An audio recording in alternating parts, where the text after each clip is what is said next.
అంటే అప్పుడు తెలియని వయసు కదా సార్. ఊర్లలోకి వచ్చేది, పాటలు పాడేది.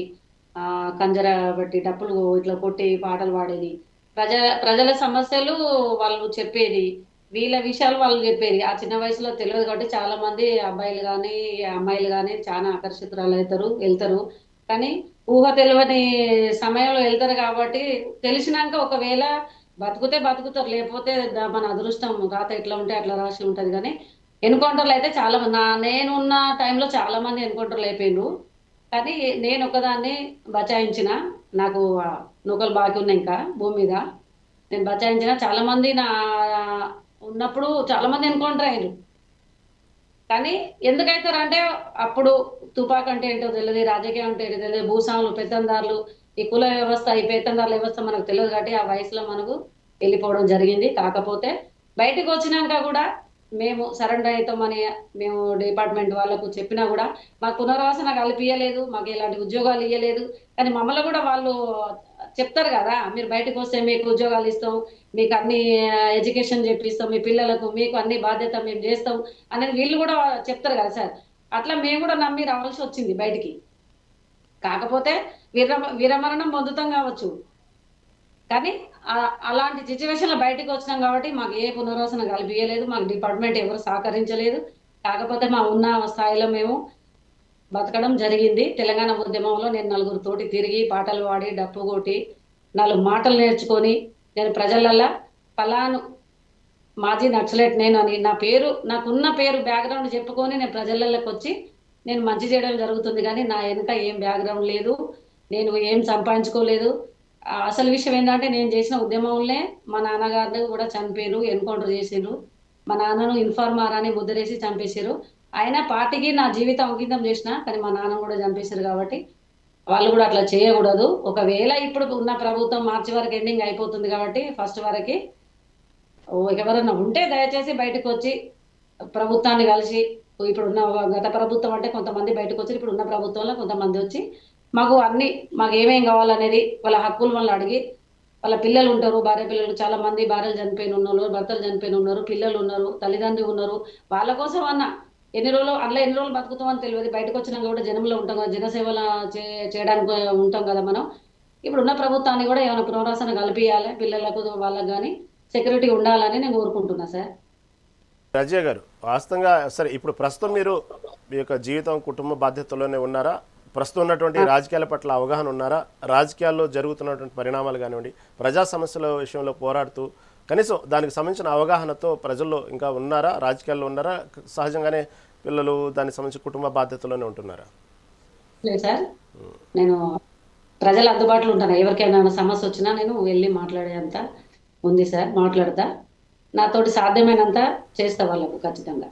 మీ మీ క్వాలిఫికేషన్ అండి? నేను ఉద్యమం చదివే సార్. నాకు చిన్నప్పుడు 10 ఇయర్స్ కాబట్టి నాకు చదువు లేదు. తర్వాత ఆధ్వర్యంలో చదువుకోవడం అయింది సార్. ఓకే. ఎప్పుడన్నా ప్రభుత్వాన్ని సంబంధించినటువంటి విషయంలో సహకరించడం కానివ్వండి, వెళ్ళటం కానివ్వండి, ఉద్యోగం విషయంలో గతంలో మాట ఇచ్చినట్టు జనజన స్రవంతిలో కలవటం అని ఏదైతే మాట ఇచ్చారో ఆ సందర్భంగా ఉంటాయి కదా, కలెక్టర్ సంబంధించినటువంటి అర్జీలు పెట్టేటువంటి సందర్భాలు, అలాంటి విషయాల్లో ఎప్పుడన్నా మీరు ట్రై చేశారా?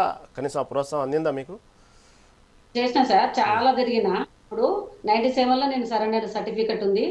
చాలా మంది కలెక్టర్ వచ్చారు, చాలా మంది అందరినీ కలిసిన. ఇప్పటికి కూడా సొంత ఇల్లు లేదు, సొంత బ్యాక్గ్రౌండ్ లేదు. కాకపోతే ఉన్న చిన్నపాటి ఉద్యోగాన్ని బట్టి పిల్లలు ఇద్దరు కాబట్టి వాళ్ళని పట్టుకొని బతుకుతున్నా.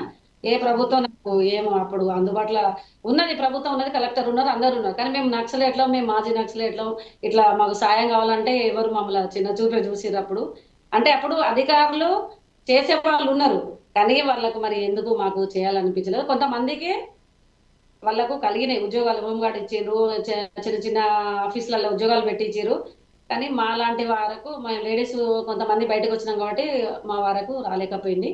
జస్ట్ ఈ తెలంగాణ ఉద్యమం వచ్చినాక నేను పలానా అని కేసీఆర్ను కలవడం, నాకు రసమై బాలకిషన్ వాళ్ళని కలవడం, నాకు పునరాసన లేదు, నేను ఒక మాజీ నక్సలైట్, నా చరిత్ర ఇట్లా ఉంది అని చెప్తే చిన్నపాటి ఉద్యోగం ఇచ్చిండ్రు.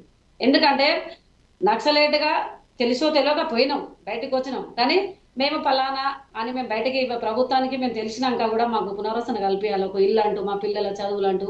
మాకు మాకు అన్ని విధాలుగా మేము ప్రభుత్వం మమ్మల్ని ఆదుకుంటే ఏ నక్సలిజం మాకేమో మాట్లాడగలం సార్ బయట. జనరల్గా ఏంటంటే మీకు సంబంధించింది కాదు, కొన్ని కొన్ని నేరాలకు సంబంధించినటువంటి ట్రాక్ రికార్డ్స్ వచ్చినప్పుడు పోలీసులు వాళ్ళకి సంబంధించినటువంటి కలిసి ఆ ట్రాక్ రికార్డుని బట్టి కొంతవరకు ఎక్కువసార్లు అడగటం కానివ్వండి, వాళ్ళకు కొంచెం ఇబ్బందికి గురి చేస్తూ ఉంటారు. అదేవిధంగా కొన్ని సందర్భాలు కొన్ని జరిగినప్పుడు మీ వైపు కూడా అనుమానపు చూపులో లేకపోతే మిమ్మల్ని అనుమానంగా దానికి సంబంధించిన ఎంక్వైరీలు అలాంటి సందర్భాలు ఎప్పుడైనా చూసారా? జనజీవన సమితిలో కలిసిన తర్వాత అలాంటి ఫేస్ చేశారా ఎప్పుడన్నా? చేసిన సార్, చాలా సార్లు చేసిన. కాకపోతే చెప్పిండ్రు మీరు గతాన్ని మర్చిపోయి ఉండాలి, మీరు ప్రజల్లో ఉన్నారు కాబట్టి అలాంటి ఏమన్నా ఉంటే మాకు చెప్పాలనేది కూడా మాకు హెచ్చరించడం జరిగింది. రీసెంట్ మొన్న కగారు కర్రగుట్ట సమయంలో కూడా చాలా మంది మాజీలను పిలవడం మందలియడం జరిగింది.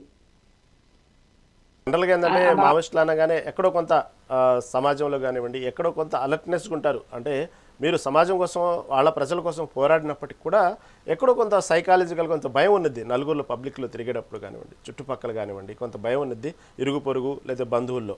అలాంటి ప్రస్తుతం అలాంటి వాతావరణంలో ఉన్నారా? అందరూ ఇప్పటికే అర్థం చేసుకుని ఆ బంధువుల్లో కానివ్వండి బయట సమాజంలో కానివ్వండి తగిన గౌరవంగానే ఉంటున్నారా?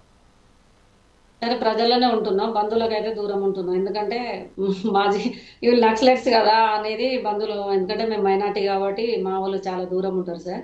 కాకపోతే ఏమన్నా ఈవెంట్ ఏమన్నా ఉంటే దూరం నుండి కలుస్తాం వస్తాం, కానీ మా దాంట్లో కూడా డిపార్ట్మెంట్ల ఫ్యామిలీలలో కూడా ఉన్నది కాబట్టి చాలా అటాచ్మెంట్, చాలా దూరం ఉంటాం సార్. ప్రజలలో ఎక్కువ ఉంటాను, తెల్లారి లేస్తే ప్రజలలోనే ఉంటా. అర్థమైందండి. మీ యొక్క యాక్టివిటీస్ ఎలా ఉంటాయని అర్థమైపోయింది. అది వాస్తవంగా మీ కుటుంబ సభ్యుల్లో కూడా కొంతవరకు సంబంధించిన డిపార్ట్మెంట్స్ వాళ్ళు ఉంటారు కాబట్టి మీరు కొంతవరకు మీకు సంబంధించినటువంటి మీరు కొంత దూరంగా సంబంధించిన బాధ్యతలు నెరవేరుస్తున్నారు. ఓకే, అయితే సమాజం పట్ల రాజకీయాల పట్ల అవగాహన ఉంది, అంతవరకు మీకు ఒక రకంగా ధన్యవాదాలు చెప్పాలి.